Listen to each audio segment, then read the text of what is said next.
Hello friends, আজকে আবার অনেক দিন পর একটা রান্নার ভিডিও নিয়ে এলাম।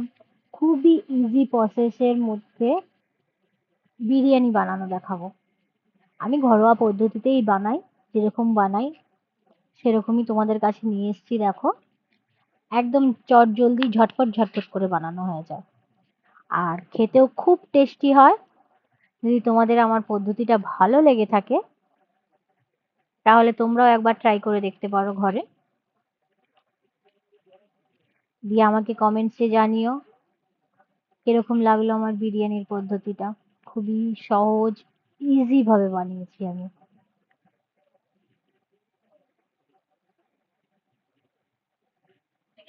বেরেস্তার জন্য পেঁয়াজ ভাজা কমপ্লিট।